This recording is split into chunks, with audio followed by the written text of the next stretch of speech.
У народа Саха издревле существует культ коня. По представлениям народа Саха, конь – священное животное с небес. Якутская лошадь является основой жизнедеятельности народа.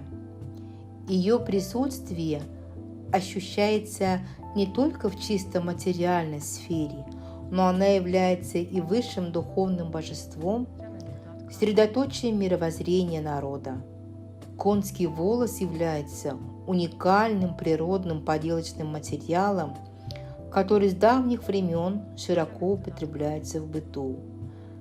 Традиция работы с конским волосом – это концентрированное воображение многовекового, культурного и эстетичного опыта народа.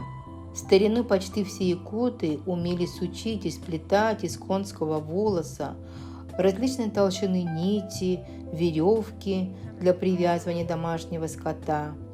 Сплетать из них незамысловатые, но совершенно уникальные и удивительно сгармонированные по колористическому звучанию циновки для деревянных нарт и принадлежности женской сбруи, повод, недоуздок, уздечки, потники, подседельники и даже нередко чепрак, а также волосяной кнут, комаромахалку и головные уборы. Кроме изготовления предметов бытового обихода, из конского волоса плели охотничьи снаряжения, тетиву для лука, петли для охоты на зайцев и так далее. Также использовали конский волос для плетения рыболовных сетей.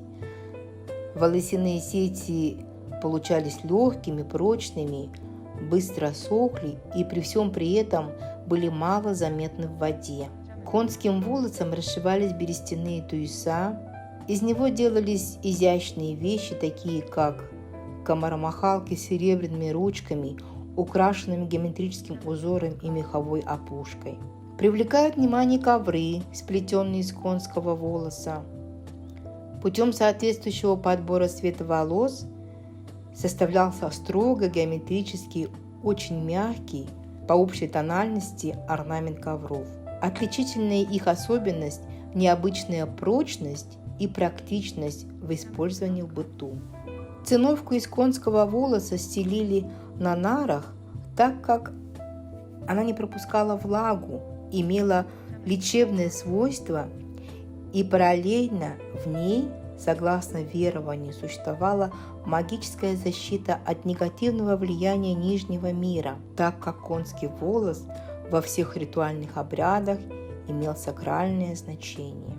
Сейчас, кроме использования в быту, конский волос является сырьем для изготовления предметов декоративно-прикладного искусства.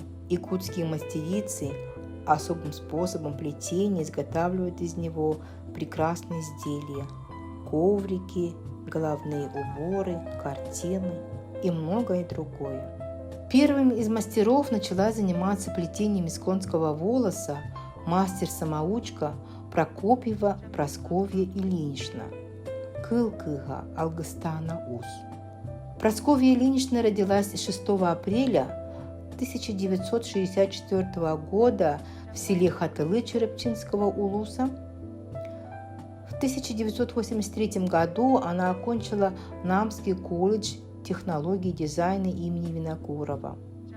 После 1991 года, когда люди стали массово восстанавливать вековые традиции культуры и появился интерес к плетению из конского волоса, в это время Прасковья Ильинична поступила в Хабаровский пединститут на заочное отделение художественного графического факультета.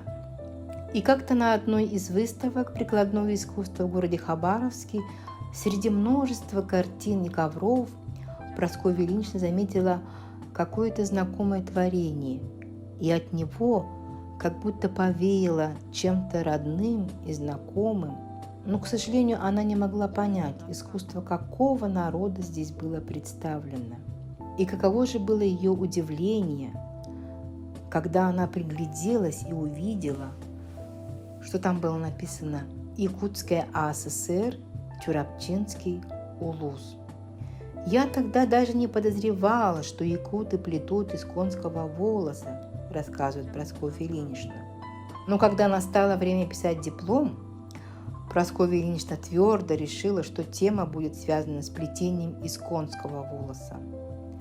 На работу с конским волосом ее благословила народная мастерица Республики Саха-Якутия Пеникина Евдокия Семеновна. В те годы, говорит Прасковья Ильинична, происходила утеря традиционной национальной культуры, традиционных промыслов, в том числе и работа с конским волосом. Я посчитала, что изучение художественного традиционного искусства своего народа – это очень актуально и имеет истинную связь с изучением своих истоков. Свою первую работу «Панно Ал-Лукмас. Дерево жизни» Прасковья Ильинична выполнила в 1994 году, и делегация Республики Саха-Якутия попросила данную работу представить в Японии, где она и была продана. На тот момент Прасковья Ильинична решила, что сделает подобную работу повторно, но сейчас она очень сожалеет об этом, так как не смогла повторить и воссоздать, что сотворила тогда. Сложность работы с конским волосом состоит в том, что это грубый, жесткий материал с ограниченными цветовыми возможностями, но и эти недостатки при умелой обработке можно перевести в его достоинство. В своих работах-гобеленах художница использует множество оттенков, которые в конечном итоге сливаются в единый сюжет. Сегодня Прасковья Ильинична Кылкы-Алгыстана Ус, народный мастер Республики Саха-Якутия, член творчества Союза художников России и Международной федерации художников, мастер-педагог, покажет, как правильно обработать конский волос, сплести из конской гривы и хвоста нити и создать истинную красоту своими руками. Например, вот это у нас хвост, да, кобылы, например, да, на большой лошади, она как вот проволока жесткая. Вот это получается у нас трехлетняя, да, может быть, или да, и пятилетняя может быть. Поэтому вот такие большой, это хвост большой лошади. Вот. Это вот из этого конского волоса, хвоста делается, ну, можно сделать очень хорошую шляпу и комаромахалку можно. Так. Еще вот я вам покажу здесь волос. Это гривы. Гривы мне вот привезли. Видите, вот тоже вот гривы этой же лошади. Ага, вот такая грива. Мы будем ее сейчас обрабатывать. Так. И это свежее, да. Еще вот летом, если вот когда привозят, ну, да, можно засушить вот такой конский хвост, да, саму. На ветру. Ага, на ветру. Там можно вот на заборе ее повесить, она проветривается, тогда ее лучше хранить. Ага, вот такую можно. А вот это, значит, хвостики маленьких убага, жеребят, вот, маленькие они по качеству похожи на гривы. Видите, вот на гривы. Серьги по качеству.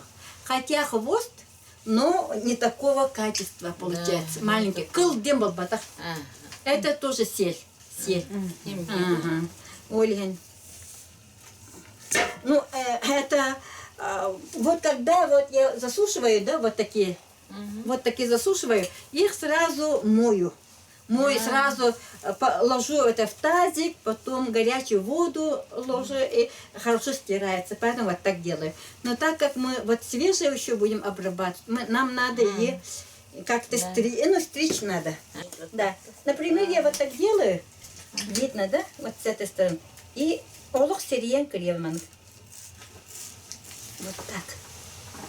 Она у меня вот вообще как человеческий волос. Вот. Хорошо стрижется. Надо очень аккуратно, чтобы материалы у нас было побольше. А то некоторые вообще вот так отсекают, это неправильно. Надо с этой стороны. Олох сирен, торгать не буду. Вот так аккуратно, аккуратно делаешь. Вот. Тогда у нас будет материал хороший. Все идет, у нас будет безотходное производство. Так. Потом будем сортировать по расцветкам можно, по длине можно, по качеству можно. На какое изделие, да? Видите, как красиво получается? Вот. Теперь гривы. Гривы тоже так же делаем. Тоже как стрижка получается у нас. Но иногда это руки устают от ножницы, поэтому я пользуюсь иногда ножиком. Тоже совсем с краю. Кожа остается, а вот волос надо все снять. Все снять. Вот такие. Ну, в старину, конечно, конский волос не мыли, не стирали, а я, так как преподаю, учу людей, детей, студентов, желающих, пользуюсь сперва ферой. Тут у меня горячая совсем вода, и фере вот пользуюсь, да. Обычно я мою 3 раза. Но первый способ это фере. Берем вот эту гриву, беру. Так, вот получается. И вот так, замачивай немножко. Стоит, тогда запах, пот и грязь уходит. И потом только тут уже очень аккуратно, она же может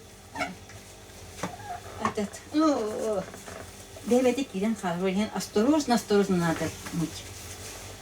Тут надо аккуратно мыть, чтобы она стала чистой, но в то же время она не стала комком. Это самое вот такое. А люди сейчас... Поэтому, если очень быстро делаешь, она становится комком, потом уже невозможно потом сделать из них веревки. Поэтому тут тоже надо... Грязь очень уходит, вот видите, совсем черная стала.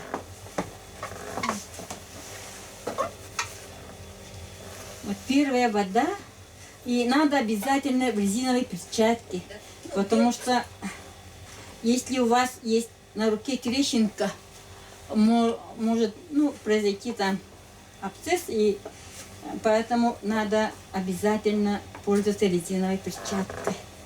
И мыть обязательно горячей водой. Тогда только вот жир, да, она жирная, хохтох полади. Очень вот такая. Вот. И немножко вот так делаем, чтобы она слишком не слипалась между собой. И берем и немножко вот, сильно не скручиваем.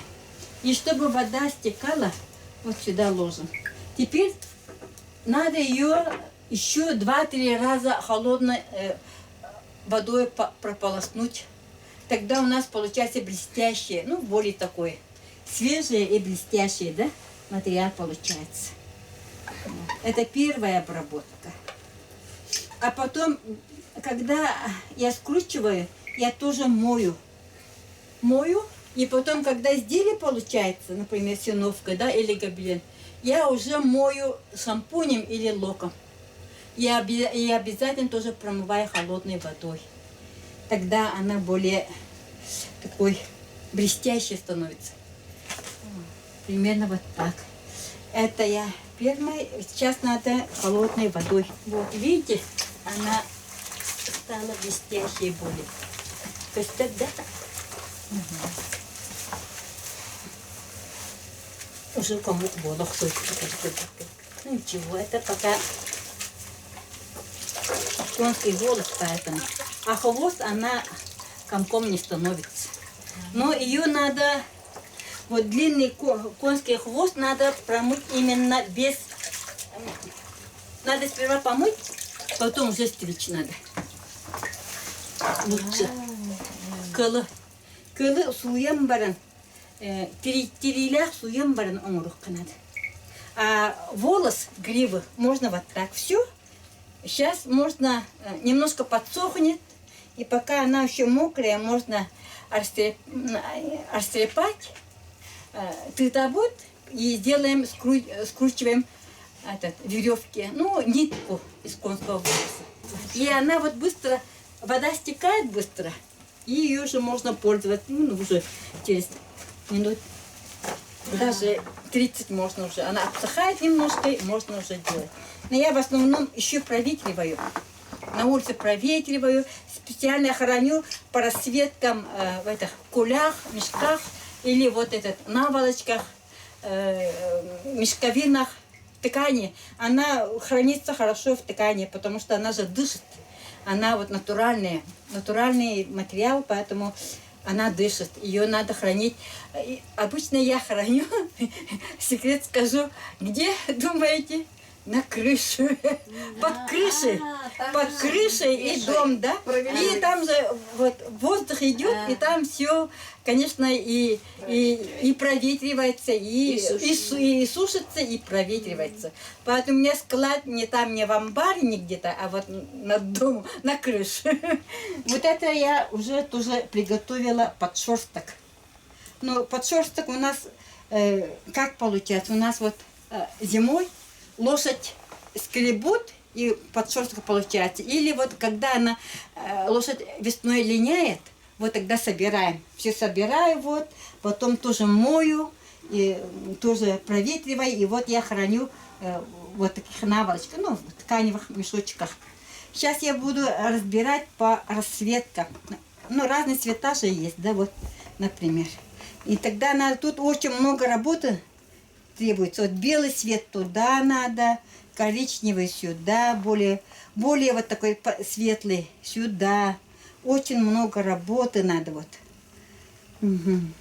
Иногда привозят или дарят даже хорошие хозяева, только белые в отдельном мешочке. Вот тогда уже легче получается. Например, вот я уже вот по расцветкам, да, по расцветкам вот так делю, по разным расцветкам. И сейчас я вам покажу растрепку. Например, чтобы приготовить, да, первый вот процесс. Надо вот ее почти поодиночке надо растрепать. Это все делается вручную. Или именно вот. Вот получается. Чтобы тут было, ну, пышное, да, чтобы получилось у нас хорошего качества. Вот. Руки замачиваю водой, чтобы она хорошо, ну, у меня это само по себе легло, да, и получается, бывала она, докторы, хайдера сыграла, умру. Примерно вот так. И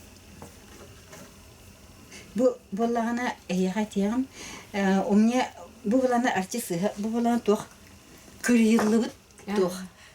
Тиритен крен Аллахкана, она не получается пустой.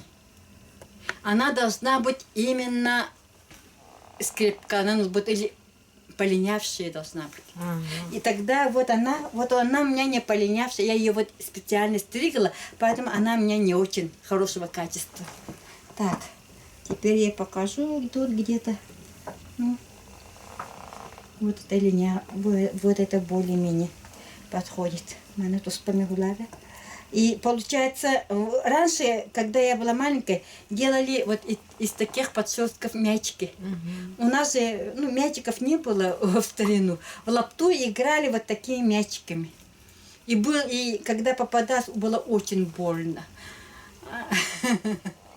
Поэтому все очень хорошо бегали, чтобы не попадаться.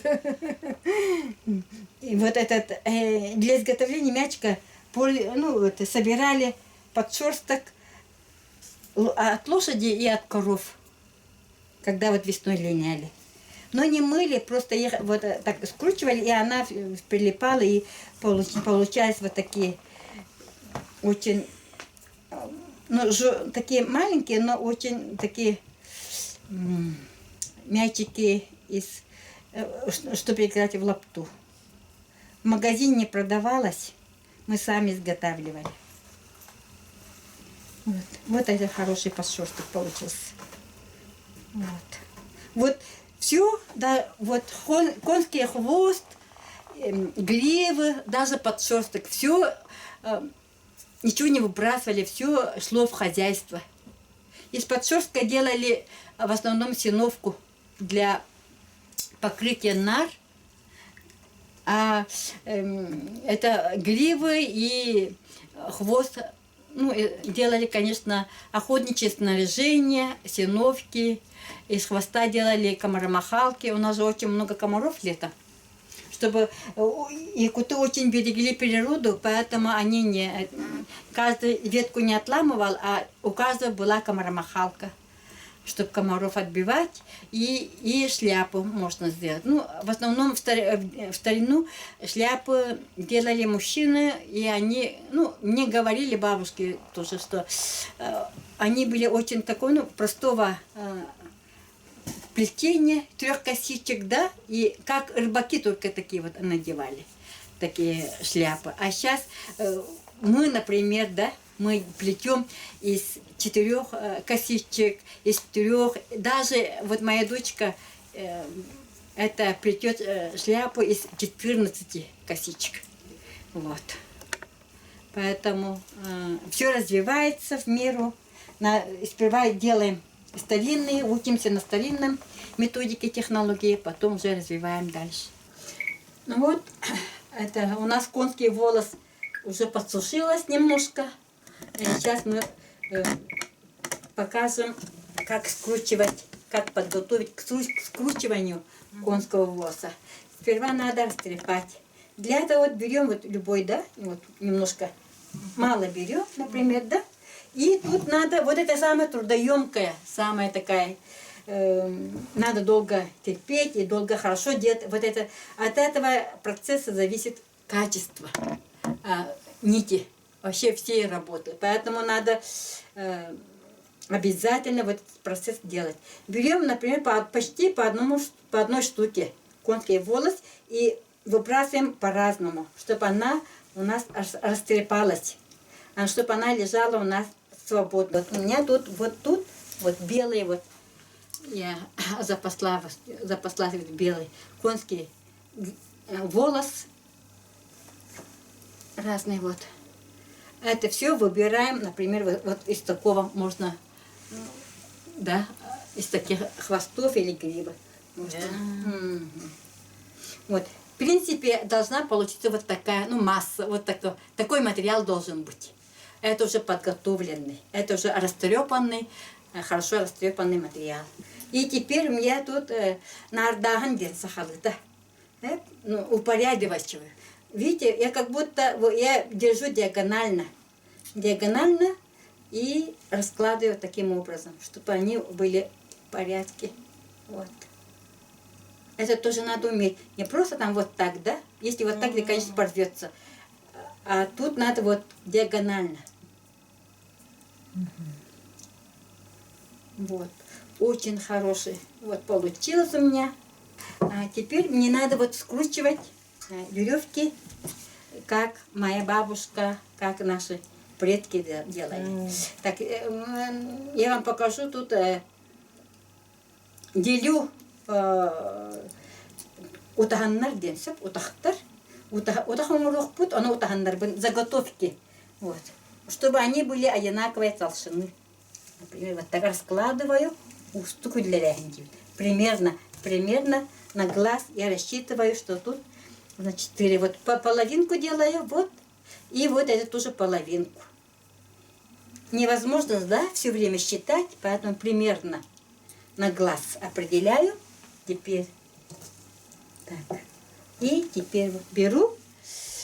И тут. Так.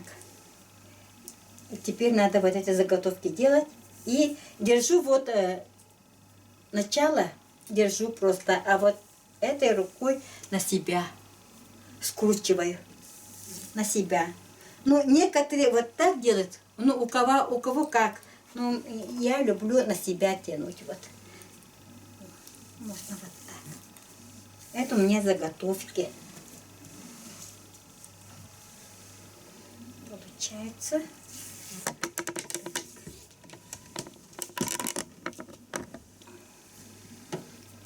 Я, например, вот так вот люблю вот так делать. Она быстрее у меня делается. И массаж ноги тоже. Нету варикоза. Уже сколько лет? 30 лет занимаюсь. Поэтому и полезно, и получается вещь, да? Тоже хорошо. И здоровье полезно.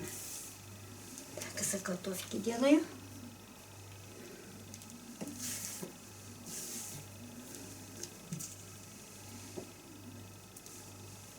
Так, 8 штук примерно сделали.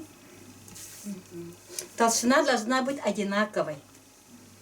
Тогда только получается хорошая нить. Если одна будет тонкая, одна будет толстая, не получается. Так, и вот берем 2 заготовки и держу вот кончик, да, и делаю вот параллельно. И вместе скручиваю. Скручиваю и отпускаю вот эту руку. Вот, теперь тоже вот параллельно делаю на себя и вот это отпускаю. Вот.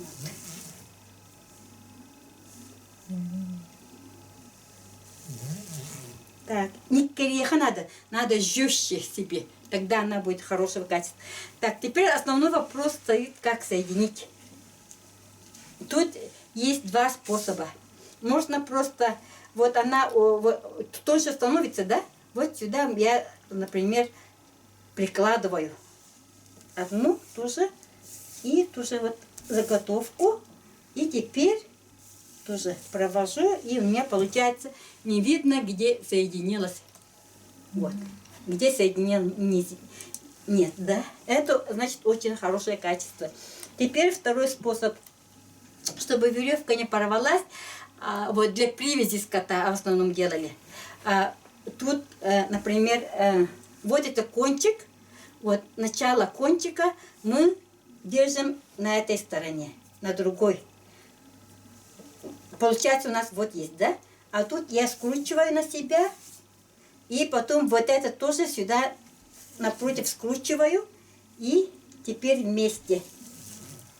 Тогда она не рвется. 2 способа. Вот именно мастер отличается тем, что мастер умеет соединить. Не видно, где соединено, где и не рвется. И сейчас я покажу, как можно закончить, да? Теперь, когда заканчиваем, вот так делаем, и все обратно. Тогда у нас не рвется. Тут толщина должна быть одинаковая. И все. Видите, уже веревка готовая. Вот на пальцах получается тонкие, совсем тонкие. Это для сшивания бересты получается. Заготовку делаем, тоже держу это и на себя скручиваю. Можно не раздеваться, а овладеть этим навыком и все делать вручную. Так, это первая заготовка. Бывает еще нежнее бывает, тоньше бывает, разные. У каждой лошади своя толщина и своя, да, как волосы женщины, да? Да, как у человека, как тоже разные свойства. Да, теперь попрошу подержать. Держите вот это начало. Просто так, вот все. Угу. Теперь я покажу, как делать. Вот, скручиваю. и местами вот так делаю. Атастандаром берем. Бедный ревен был. Вот так, в одну сторону скручиваю. Он на месте атастандаром. Получается очень красивый такой, как бисер скручивается. Очень красиво получается. Но медленно, да, по одному шагу. А на ноге, конечно, там можно по 5 шагов быстрее. Я делаю большие работы, поэтому я люблю на ноге делать. Вот. Теперь вот она, пока еще не кончилась, тоже надо, да? Прибавить. Добавить. Да.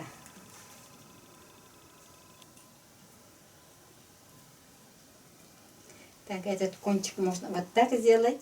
И еще вот так сделать, чтобы она... Два способа, да, сказали? И тут второй способ тоже можно. Напротив тоже можно пользоваться. Прикрепляем и дальше идем.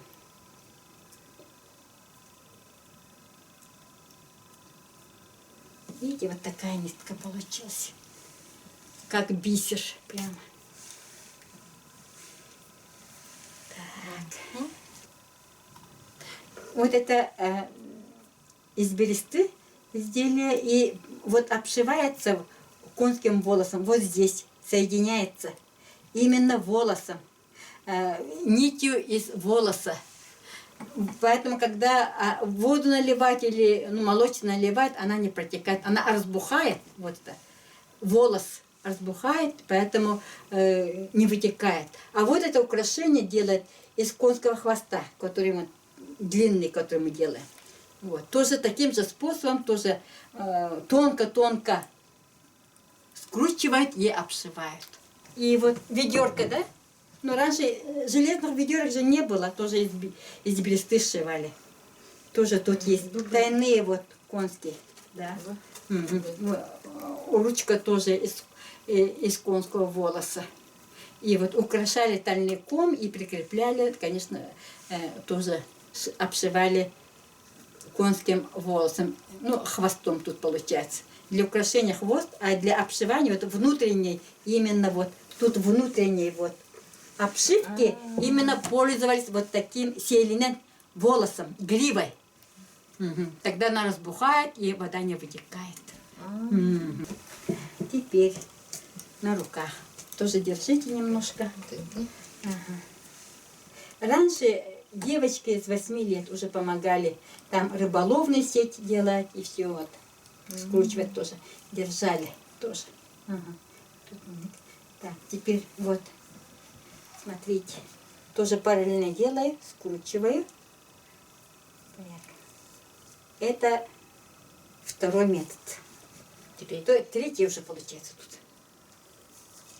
На пальцах, на руках и на коленях. Вот, видите? Она у нас слишком тонкая, поэтому сейчас я потолще сделаю. Заготовки. Тут тоже. Тут быстрее, чем на пальцах, конечно. Но медленнее, чем на коленях. Кажется, очень быстро, да? На самом деле вот так делаю. Вот. Между ними вот пальцы, потом вот так делаю, потом делаю параллельно и успеваю захватить вот эту сторону, одну нить. Потом меняю. Так, еще раз покажу. Вот, делаю как будто параллельно. Вот между ними большой палец, да? Потом убираю, потом скручиваю и вот в эту сторону уже успеваю этими пальцами. Тут рука, ну, пальцы работают больше. Но я так быстро делаю, что вы не видно, да? А на самом деле вот так делаю. А потом уже под конец, если мало осталось, конечно, если все овладели 3 способами, можно вот на пасах уже заканчивать. Видите? Битер баланги, да? Кайда. Поэтому надо вот уметь скручивать всеми 3 способами, тогда уже можно пользоваться. И так можно, и так можно. Ага. Видите? И большой разницы между ними нет. В принципе. Да. Но она, конечно, длиннее, потому что на Быстрее. ногах, да, но быстрее. Я, например, вот начала плести из косичек коврик. Это только начала. Тут начинаю, да, вот беру вот такие конский хвост уже. Конский хвост беру так, по длине, раскладываю. Тут надо убирать вот маленькие. Вот видите, вот они как грибы. Надо убирать лишние. Лишь бы, чтобы остались только длинные от хвоста. Потом тоже делю на 3, да, на 3 равных части, например. И тут немножко подтягиваю, чтобы она была неровная. Крылын қалбаута биле оқтақманна. Вот. И, как обычно, как косички. Вот так вот говорят. Держите тоже. Примерно вот так. Тоже 3 косички, да? Вот так. И тут самое главное, тоже мастерство зависит, как соединить. Как, чтобы не было видно. И когда чувствуешь, что видишь, что она уже вот тонкая становится, тогда только осторожно, по одной только. По одной. И 3 вместе не делается. Тогда она рвется. Поэтому по одной. Но тут дело в том, что вот когда вот начинаю это, вот первые я, например, делаю совсем тонкие и сразу обшиваю. Но главное, обшиваю этим конским волосом тоже. Соединяю конским волосом. И не пользуюсь никакими там нитками ХБ или какими-то, именно конским волосом. Тогда и несколько раз вот так беру иголку с большой ушкой, прокалываю. Түмүктемет кахандаганкыл. Түмүктемеккер бәті қаста дастақтаны бәті хайыр, онан сеттерін барын. Поэтому, да, тогда получается красиво. И это хорошая сторона, конечно, уже тут красивая. Она светится даже, вот, да, это хорошо помыли, поэтому она блестит. Материал такой хороший получается, натуральный.